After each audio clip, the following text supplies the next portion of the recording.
ಎಲ್ಲರಿಗೂ ನಮಸ್ಕಾರ.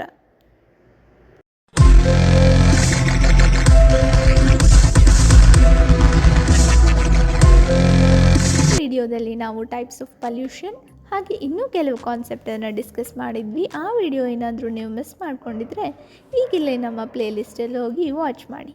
ಇವತ್ತಿನ ವಿಡಿಯೋದಲ್ಲಿ ನಾವು ನ್ಯಾಚುರಲ್ ಆ್ಯಂಡ್ ಎನರ್ಜಿ ರಿಸೋರ್ಸಸ್, ಹಾಗೆಯೇ ನಾನ್ renewable energy resources, natural hazardous and diseases, ಹಾಗೆ ಎನ್ವೈರನ್ಮೆಂಟಲ್ ಪ್ರೊಟೆಕ್ಷನ್ಗೆ ಇರುವಂಥ ಆ್ಯಕ್ಟ್ಸ್ ಮತ್ತು ಇಂಟರ್ನ್ಯಾಷನಲ್ ಅಗ್ರಿಮೆಂಟ್ಸ್ ಬಗ್ಗೆ ಡಿಸ್ಕಸ್ ಮಾಡ್ತೀವಿ. ಈ ವಿಡಿಯೋವನ್ನು ಡಿಸ್ಕಸ್ ಮಾಡೋಕ್ಕೆ ಮುಂಚೆ ನೀವೇನಾದರೂ ಇನ್ನು ನಮ್ಮ ಚಾನಲ್ಗೆ ಸಬ್ಸ್ಕ್ರೈಬ್ ಆಗಿಲ್ಲ ಅಂದರೆ ಸಬ್ಸ್ಕ್ರೈಬ್ ಆಗಿ, ಲೈಕ್ ಮಾಡಿ, ಹಾಗೆ KCETಗೆ ಪ್ರಿಪೇರ್ ಆಗ್ತಿರೋ ಇನ್ನು ನಿಮ್ಮ ಫ್ರೆಂಡ್ಸ್ಗೆ ಈ ವಿಡಿಯೋನ ಶೇರ್ ಮಾಡಿ. ಬನ್ನಿ ವಿಡಿಯೋನ ಸ್ಟಾರ್ಟ್ ಮಾಡೋಣ. ಇವತ್ತಿನ ಮೊದಲನೇ concept natural and energy resources. Natural and energy resources ಅಥವಾ ಇದನ್ನು ನಾವು ರಿನ್ಯೂವೇಬಲ್ ಎನರ್ಜಿ ರಿಸೋರ್ಸಸ್ ಅಂತ ಹೇಳಿ ಕರಿಬಹುದು. ರಿನ್ಯೂವೇಬಲ್ ಎನರ್ಜಿ ರಿಸೋರ್ಸಸ್ ಅಂದರೆ these are the natural resources that can be replenished and considered sustainable. ಅಂದರೆ ಯಾವ ರಿಸೋರ್ಸಸ್ಸು ನಾವು ಯೂಸ್ ಮಾಡ್ತಾ ಇದ್ರೂ ಸಹ ಎಕ್ಸಿಸ್ಟ್ ಆಗೇ ಇರುತ್ತೆ. ಕಂಪ್ಲೀಟಾಗಿ ಮುಗಿದು ಹೋಗದಲ್ಲೇ ಇರುವಂಥ ರಿಸೋರ್ಸನ್ನು ರಿನ್ಯೂವೇಬಲ್ ರಿಸೋರ್ಸಸ್ ಅಂತ ಹೇಳಿ ಕರಿತೀವಿ. ಇದರಲ್ಲಿರುವಂಥ ಮೊದಲನೇ type solar energy. Solar energy ಅಥವಾ ಸನ್ಸ್ ರೇಡಿಯೇಷನ್ ಯಾವಾಗಲೂ ರಿನ್ಯೂವೇಬಲ್ ರಿಸೋರ್ಸಸ್ ಆಗಿಯೇ ಇರುತ್ತೆ. ಈ ಸನ್ಸ್ ಎನರ್ಜಿನ ಯೂಸ್ ಮಾಡಿಕೊಂಡು ನಾವು ಬೇಕಾದರೆ ಎಲೆಕ್ಟ್ರಿಕ್ ಎನರ್ಜಿ ಅಥವಾ ಹೀಟ್ ಎನರ್ಜಿಯಿಂದ ಎಲೆಕ್ಟ್ರಿಸಿಟಿನ ಕನ್ವರ್ಟ್ ಮಾಡ್ಕೊಳ್ಬಹುದು. ಸನ್ಸ್ ಎನರ್ಜಿ ಅನ್ನೋದು ಅಬಂಡೆಂಟ್ ಆಗಿದೆ, ಕ್ಲೀನ್ ಆಗಿದೆ, ಹಾಗೆ ಸೋಲಾರ್ ಎನರ್ಜಿನ ರನ್ ಮಾಡೋದಕ್ಕೆ ಕಾಸ್ಟು ತುಂಬಾ ಕಡಿಮೆ ತಗೊಳುತ್ತೆ. ಇದೆಷ್ಟು ಸೋಲಾರ್ ಎನರ್ಜಿ ಬಗ್ಗೆ ಆಗಿತ್ತು. ಮುಂದಿನ type of energy wind energy. Wind energy ಅನ್ನೋದು ವಿಂಡ್ ಟರ್ಬೈನ್ಸಿಂದ ಕನ್ವರ್ಟ್ ಆಗಿ ಕೈನೆಟಿಕ್ ಎನರ್ಜಿ ಆಗಿ ನಂತರ ಎಲೆಕ್ಟ್ರಿಸಿಟಿಯಾಗಿ ಕನ್ವರ್ಟ್ ಆಗುತ್ತೆ. ವಿಂಡ್ ಎನರ್ಜಿ ಯಾವಾಗಲೂ ಪೊಲ್ಯೂಷನ್ ಫ್ರೀ, ಹಾಗೆಯೇ one of the cheapest source of energy ಅಂತಲೂ ಸಹ ನಾವು ವಿಂಡ್ ಎನರ್ಜಿನ ಕನ್ಸಿಡರ್ ಮಾಡಬಹುದು. ಇನ್ನು ಮೂರನೇ type of energy hydro energy. Hydro energy ಅನ್ನುವಂಥದ್ದು ವಾಟರಿಂದ ಅಂದರೆ ಫ್ಲೋಯಿಂಗ್ ವಾಟರಿಂದ ಬರುತ್ತೆ. ಈ ಫ್ಲೋಯಿಂಗ್ ವಾಟರ್ ಯಾವಾಗ ಟರ್ಬೈನ್ಸಲ್ಲಿ ಕಂಡಕ್ಟ್ ಆಗುತ್ತೋ ಅದು ಎಲೆಕ್ಟ್ರಿಸಿಟಿನ ಜನರೇಟ್ ಮಾಡುತ್ತೆ. ಇದು ಯಾವಾಗಲೂ ರಿಲಯಬಲ್, ಹಾಗೆಯೇ ಫ್ಲಡ್ನ ಕಂಟ್ರೋಲ್ ಮಾಡಬೇಕು ಅಂತ ಹೈಡ್ರೋ ಎನರ್ಜಿನ ಯೂಸ್ ಮಾಡ್ತಾರೆ. ಮುಂದಿನದು ಜಿಯೋಥರ್ಮಲ್ ಎನರ್ಜಿ. ಅಂದರೆ ಹೀಟ್ ಫ್ರಮ್ ಅರ್ತಿನ ಹೀಟನ್ನು ಉಪಯೋಗಿಸಿ ಅದನ್ನು ಸ್ಟೀಮ್ ಟರ್ಬೈನ್ಸಿಗೆ ಹಾಕಿ ಮಾಡುವಂಥ ಎನರ್ಜಿನೇ ಜಿಯೋಥರ್ಮಲ್ ಎನರ್ಜಿ. ಇದು ಯಾವಾಗಲೂ ಕನ್ಸಿಸ್ಟೆಂಟ್ ಆಗಿರುತ್ತೆ ಮತ್ತು ಕಡಿಮೆ ಎಮಿಷನ್ಸ್ನ ಇದು ಎಮಿಟ್ ಮಾಡುತ್ತೆ. ಇನ್ನು ಮುಂದಿನದು ಬಯೋಮಾಸ್ ಎನರ್ಜಿ. ಬಯೋಮಾಸ್ ಎನರ್ಜಿ ಅನ್ನುವಂಥದ್ದು organic matter like food, agricultural waste ಆಗಿರ್ಬೋದು, ಅನಿಮಲ್ ಡಂಗ್ ಆಗಿರಬಹುದು, ಇದು ಎಲ್ಲದನ್ನು ಸಹ ಹೀಟ್ ಮಾಡಿ ಅದನ್ನು ಎಲೆಕ್ಟ್ರಿಸಿಟಿ ಅಥವಾ ಬಯೋಫ್ಯೂಯಲ್ಸ್ ಆಗಿ ಕನ್ವರ್ಟ್ ಮಾಡೋದೇ ಬಯೋಮಾಸ್ ಎನರ್ಜಿ. ಇದು ಒಂದು ಸಸ್ಟೈನಬಲ್ ಫಾರ್ಮ್ ಆಫ್ ಎನರ್ಜಿ ಅಂತ ಹೇಳಿ ನಾವು ಕರಿಬಹುದು. ಮುಂದಿನದು ಫಾರೆಸ್ಟ್ ಅನ್ನುವಂಥದ್ದು ಸಹ ರಿನ್ಯೂವೇಬಲ್ ರಿಸೋರ್ಸ್. ಇದು ಟಿಂಬರ್ ಮತ್ತು ಕೆಲವೊಂದು ಎಕಲಾಜಿಕಲ್ ಸರ್ವೀಸಸ್ ಲೈಕ್ ಕಾರ್ಬನ್ನ ಸಿಂಕ್ ಮಾಡೋದು, ಬಯೋಡೈವರ್ಸಿಟಿ ಹ್ಯಾಬಿಟ್ಯಾಟ್ ಆಗಿ ಇರೋದು, ಇದೆಲ್ಲ ಫಾರೆಸ್ಟಿನ ನೇಚರ್ ಆಗಿರುತ್ತೆ. ಇದು ಯಾಕೆ ಬೇಕು ಅಂತ ಅಂದರೆ ಎಸೆನ್ಷಿಯಲ್ ಫಾರ್ ವಾಟರ್ ಸೈಕಲ್ ಆಗೋದಕ್ಕೆ, ಸಾಯಿಲ್ನ ಕನ್ಸರ್ವೇಟ್ ಮಾಡೋಕ್ಕೆ, ಹಾಗೆಯೇ ಕ್ಲೈಮೇಟ್ ಸ್ಟೆಬಿಲಿಟಿನ ಕಾಪಾಡೋದಕ್ಕೆ ಫಾರೆಸ್ಟ್ ಅನ್ನುವಂಥದ್ದು ತುಂಬ ಯುಟಿಲೈಸ್ ಆಗುತ್ತೆ. ಇದಿಷ್ಟು ಟೈಪ್ಸ್ ಆಫ್ ರಿನ್ಯೂವೇಬಲ್ ಎನರ್ಜಿ. ಮುಂದಿನ ಕಾನ್ಸೆಪ್ಟ್ ಬಂದು non renewable energy resources.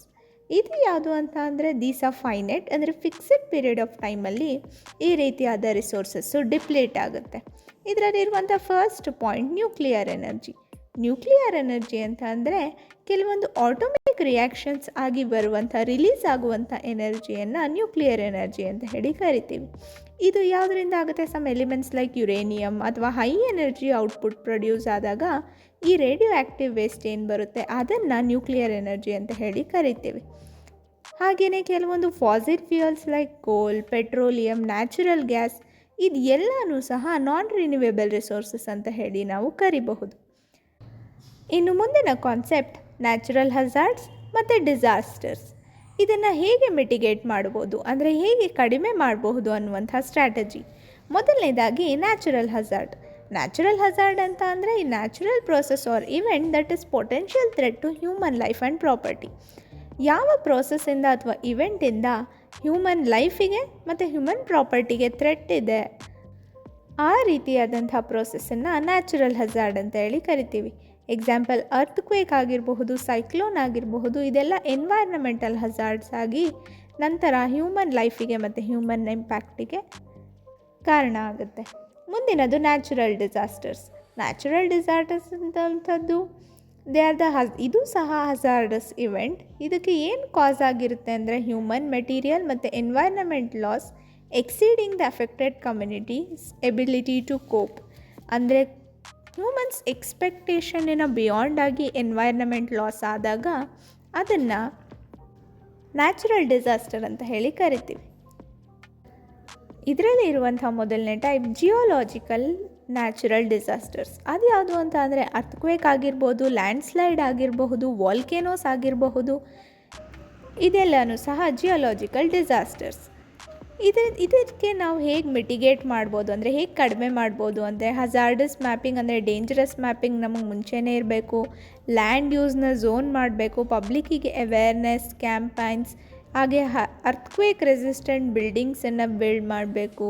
Retaining walls that could mitigate strategy. ಇನ್ನು ಎರಡನೇ ಟೈಪ್ ಬಂದು ಕ್ಲೈಮೆಟಿಕ್ ಅಥವಾ ಹೈಡ್ರೋಲಾಜಿಕಲ್. ಇದು ಯಾವುದು ಅಂತಂದರೆ ಕ್ಲೈಮೇಟ್ಸಿಂದ ಆಗುವಂಥ ಫ್ಲಡ್ಸು, ಡ್ರಾಟ್ಸ್, ಸೈಕ್ಲೋನ್ಸ್, ಸುನಾಮೀಸ್ ಈ ಥರದ್ದೆಲ್ಲನೂ ಕ್ಲೈಮೆಟಿಕ್ ನ್ಯಾಚುರಲ್ ಡಿಸಾಸ್ಟರ್ಸ್ಗೆ ಎಕ್ಸಾಂಪಲ್ಸ್.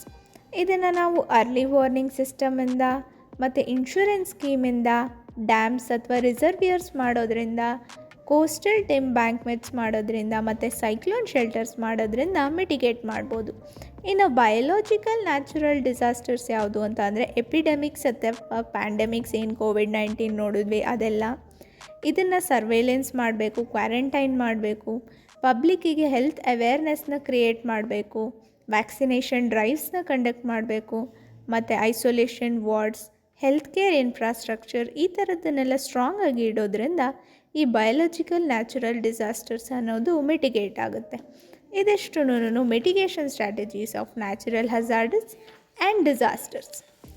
ಇನ್ನು ಕೊನೆಯ ಕಾನ್ಸೆಪ್ಟ್ ಬಂದು environmental protection act and international agreements. ಎನ್ವಿರಾನ್ಮೆಂಟನ್ನು ಪ್ರೊಟೆಕ್ಟ್ ಮಾಡೋಕ್ಕೆ ಕೆಲವೊಂದು ಆ್ಯಕ್ಟ್ಸ್ ಮತ್ತು ಕೆಲವೊಂದು ಇಂಟರ್ನ್ಯಾಷನಲ್ ಅಗ್ರಿಮೆಂಟ್ಸ್ಗಳು ಫೋರ್ಸಿಗೆ ಬಂದಿದೆ. ಈ ಎನ್ವೈರ್ನಮೆಂಟ್ನ ಪ್ರೊಟೆಕ್ಷನ್ ಮಾಡೋಕ್ಕೆ ಇರುವಂಥ ಆ್ಯಕ್ಟ್ ಯಾವುದಪ್ಪ ಅಂತ ಅಂದರೆ ಎನ್ವೈರ್ನಮೆಂಟಲ್ ಪ್ರೊಟೆಕ್ಷನ್ ಆ್ಯಕ್ಟ್ EPA. ಇದು ಇಂಡಿಯಾದಲ್ಲಿ ಪಾಸಾಗಿದ್ದು 1986 after Bhopal gas tragedy. Bhopal ಸಿಟಿಯಲ್ಲೇ ಆದಂಥ ದೊಡ್ಡ ಗ್ಯಾಸ್ ಟ್ರ್ಯಾಜಿಡಿ, ಏನು ಗ್ಯಾಸ್ ಎಮಿಷನ್ಸ್ ಟ್ರ್ಯಾಜಿಡಿ ಆಯಿತು. ಅದಾದಮೇಲೆ ಎನ್ವೈರ್ನಮೆಂಟಲ್ ಪ್ರೊಟೆಕ್ಷನ್ ಆ್ಯಕ್ಟ್ ಅನ್ನೋದು ಫೋರ್ಸಿಗೆ ಬಂತು. ಇದು ಏನನ್ನು ಕವರ್ ಮಾಡುತ್ತೆ ಅಂತ ಅಂದರೆ ಸೆಂಟ್ರಲ್ ಗೌರ್ಮೆಂಟ್ ಅವರು ಯಾವ್ಯಾವ ಮೆಷರ್ಸನ್ನು ತೊಗೊಂಡಿದ್ದಾರೆ ಟು ಪ್ರೊಟೆಕ್ಟ್ ಎನ್ವೈರ್ನಮೆಂಟ್, ಹಾಗೆ ಎನ್ವೈರ್ನಮೆಂಟಿನ ಕ್ವಾಲಿಟಿನ ಇಂಪ್ರೂವ್ ಮಾಡೋದಕ್ಕೆ ಏನೇನು ಪ್ರೊಟೆಕ್ಷನ್ ಮೆಷರ್ಸನ್ನು ತೊಗೊಂಡಿದ್ದಾರೆ ಅನ್ನೋದನ್ನು ಈ ಆ್ಯಕ್ಟ್ ಹೇಳುತ್ತೆ. ಇದರ ಕೀ ಪವರ್ಸ್ ಏನು ಅಂತ ಅಂದರೆ laying down standard for quality of air, water, soil. Water ಮತ್ತು ಸಾಯಿಲಿನ ಕ್ವಾಲಿಟಿಯನ್ನು ಉಳಿಸೋದಕ್ಕೆ ಯಾವ್ಯಾವ ರೀತಿಯಾದಂಥ ಸ್ಟ್ಯಾಂಡರ್ಡ್ಸನ್ನು ಇವ್ರು ತಂದಿದ್ದಾರೆ. Regulating instructional operations, restricting area for dangerous operation and inspecting premises. ಯಾವುದೇ ಡೇಂಜರಸ್ ಆಪರೇಷನ್ಸ್ ಆದರೆ ಅದನ್ನು ಹೇಗೆ ಸ್ಟಾಪ್ ಮಾಡಬೇಕು, ಎನ್ವೈರ್ನಮೆಂಟನ್ನು ಹೇಗೆ ಪ್ರೊಟೆಕ್ಟ್ ಮಾಡಬೇಕು ಅನ್ನುವಂಥದ್ದು ಇವರ ಕೀ ಪವರ್ಸ್ ಆಗಿದೆ. ಹಾಗೆ ಇದರ ಜೊತೆಗೆ national action plan on climate change ಅಂದರೆ NAPCC ಇಂಡಿಯಾದಲ್ಲಿ ಲಾಂಚ್ ಆಗಿದ್ದು 2008. ಇದು ಏನನ್ನು ಪ್ರಮೋಟ್ ಮಾಡುತ್ತೆ ಅಂತ ಅಂದರೆ sustainable development while addressing climate ಚೇಂಜನ್ನು ಅಡ್ರೆಸ್ ಮಾಡಿಕೊಂಡು ಹೇಗೆ ನಾವು ಸಸ್ಟೈನಬಲ್ ಡೆವಲಪ್ಮೆಂಟನ್ನು ಅಚೀವ್ ಮಾಡೋದು ಅನ್ನೋದನ್ನು ಈ NAPCC ಹೇಳುತ್ತೆ. ಇದರಲ್ಲಿ 8 ಕೋರ್ ನ್ಯಾಷನಲ್ ಮಿಷನ್ಸ್ ಇದ್ದಾವೆ. ಎಕ್ಸಾಂಪಲ್ ನ್ಯಾಷನಲ್ ಸೋಲಾರ್ ಮಿಷನ್ ಇದೆ, national mission for sustainable habitat ಇದೆ, ನ್ಯಾಷನಲ್ ಮಿಷನ್ ಫಾರ್ ವಾಟರ್. ಹೀಗೆ 8 ಕೋರ್ ನ್ಯಾಷನಲ್ ಮಿಷನನ್ನು ಇಟ್ಕೊಂಡು ಆ ಮಿಷನ್ಸನ್ನು ಅಚೀವ್ ಮಾಡೋದೇನೇ ಈ national action plan on climate ಚೇಂಜಿನ ಮೇನ್ ಏಮ್ ಆಗಿದೆ. ಇನ್ನು ಕಡೆಯ concept international agreements or protocols. ಈ ಎನ್ವೈರ್ನಮೆಂಟನ್ನು ಪ್ರೊಟೆಕ್ಟ್ ಮಾಡೋದಕ್ಕೆ ಯಾವ್ಯಾವ ಇಂಟರ್ನ್ಯಾಷನಲ್ ಅಗ್ರಿಮೆಂಟ್ಸ್ ಮತ್ತು ಪ್ರೋಟೋಕಾಲ್ಸ್ ಆಗಿದೆ ಅಂತ ನೋಡೋಣ. ಮೊದಲನೇದಾಗಿ ರಿಯೋ ಸಮಿಟ್. ಈ ರಿಯೋ ಸಮಿಟನ್ನು ಅರ್ತ್ ಸಮಿಟ್ ಅಂತ ಸಹ ಹೇಳಿ ಕರಿತೀವಿ. ಇದು ಪಾಸ್ ಆಗಿತ್ತು 1992 ಅಲ್ಲಿ ರಿಯೋ ಡಿ ಜಾನೆರಿಯೋ ಅನ್ನುವಂಥ ಪ್ಲೇಸಲ್ಲಿ. ಅದಕ್ಕೆ ಈ ಸಮಿಟನ್ನು ರಿಯೋ ಸಮಿಟ್ ಅಂತ ಹೇಳಿ ಕರಿತೀವಿ. ಇದರ ಫೋಕಸ್ ಏನು ಅಂತ ಅಂದರೆ ಸಸ್ಟೈನಬಲ್ ಡೆವಲಪ್ಮೆಂಟ್ ಹೇಗೆ ಮಾಡಬೇಕು ಅನ್ನುವಂಥದ್ದು.